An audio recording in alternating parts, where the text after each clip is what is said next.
នេះគឺជាពាក្យបញ្ចប់នៃរឿងវាយប្រហារទីក្រុងបំបីថ្ងៃទី26ខែ11ឆ្នាំ2008ដែលបានសម្លាប់មនុស្សអស់166នាក់គឺជាសោកនាដកម្មដ៏ធំសម្រាប់ប្រទេសឥណ្ឌានាពេលនោះដែលត្រូវបានបង្កឡើងដោយក្រុមភេរវករឡាស្កាអ៊ីតាបានមកពីប្រទេសប៉ាគីស្ថានក្នុងចំណោមភេរវករ10នាក់9នាក់ត្រូវបានបាញ់សម្លាប់ដោយប៉ូលីសឥណ្ឌាហើយម្នាក់ត្រូវបានចាប់ខ្លួនដោយដែលខ្ញុំបាននិយាយម្ដងហើយម្ដងទៀតបុរសដែលត្រូវបានចាប់ខ្លួននេះឈ្មោះមហាម៉ាត់អាម៉ាល់កាសាបដែលកំពុងត្រូវបានសួរចម្លើយនៅសាលតម្កល់សពពីដំបូងឡើយគេដូចជាអង្គអាចក្លាហានណាស់មិនខ្លាចអ្វីទាំងអស់សូម្បីតែស្លាប់គេហ៊ានលះបង់អ្វីគ្រប់យ៉ាងដើម្បីអង្គការរបស់គេប៉ុន្តែបន្ទាប់ពីស្ដាប់ការពន្យល់របស់លោកឧត្តមសេនីយ៍អំពីសាសនាអ៊ីស្លាមបានធ្វើឲ្យគេយល់យ៉ាងច្បាស់ថាទង្វើរបស់គេខុសពីច្បាប់សាសនាអ៊ីស្លាមទាំងស្រុងព្រះអាឡាមិនតម្រូវឲ្យសម្លាប់មនុស្សដើម្បីបានឡើងឋានសួគ៌នោះទេទង្វើឈួតលីលាបែបនេះគឺជាទស្សនៈរបស់ពួកអ៊ីស្លាមជ្រុលនិយមតែប៉ុណ្ណោះព្រះមិនតម្រូវឲ្យមនុស្សធ្វើអាក្រក់នោះទេធ្វើអាក្រក់នឹងទទួលផលអាក្រក់លោកឧត្តមសេនីយ៍ព្យាយាមពន្យល់ទៅកាសាបរហូតធ្វើឲ្យគាត់ស្ទើរតែអស់កម្លាំងពីខ្លួនតែបើទោះជានឿយហត់យ៉ាងណាបានធ្វើឲ្យមនុស្សម្នាក់យល់ពីអ្វីមួយគឺជារឿងល្អ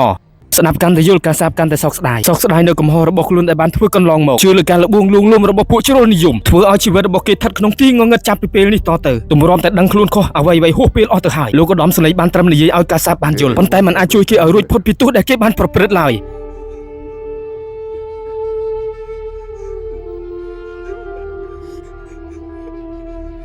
ក្រោយពីដឹងកំហុសការសាបលួតជង្គង់ទួញយំសោកស្ដាយនៅអ្វីដែលខ្លួនបានធ្វើខុសកន្លងមកបន្ទាប់ពីសួរចម្លើយនិងនិយាយពន្យល់ទៅការសាបរួចមកការសាបក៏ត្រូវបានឃុំឃាំងក្នុងពន្ធនាគារបណ្ដោះអាសន្នរងចាំការកាត់ក្តីនៅពេលក្រោយហើយប៉ុន្មានថ្ងៃក្រោយមកទៀតតុលាការព្រហ្មទណ្ឌប្រទេសឥណ្ឌាបានកាត់ក្តីឲ្យការសាបជាប់ពន្ធនាគាររយៈពេល32ឆ្នាំគឺត្រូវជាប់ពន្ធនាគារពីឆ្នាំ2008ដល់ឆ្នាំ2040បន្ទាប់ពីឃុំខ្លួនការសាបបានរយៈពេល4ឆ្នាំគឺពីឆ្នាំ2008ដល់ឆ្នាំ2012ដោយសារមានការតវ៉ាពីមហាជននិងអន្តរជាតិការសាបត្រូវបានតុលាការប្រទេសឥណ្ឌាកាត់ក្តីម្ដងទៀតបន្ទាប់ពីកាត់ក្តីលើកទី2ហើយនៅថ្ងៃទី21ខែវិច្ឆិកាឆ្នាំ2012តុលាការបានសម្រេចការទោសប្រហារជីវិតការសាបដោយព្យួរកនេះគឺជារឿងពិត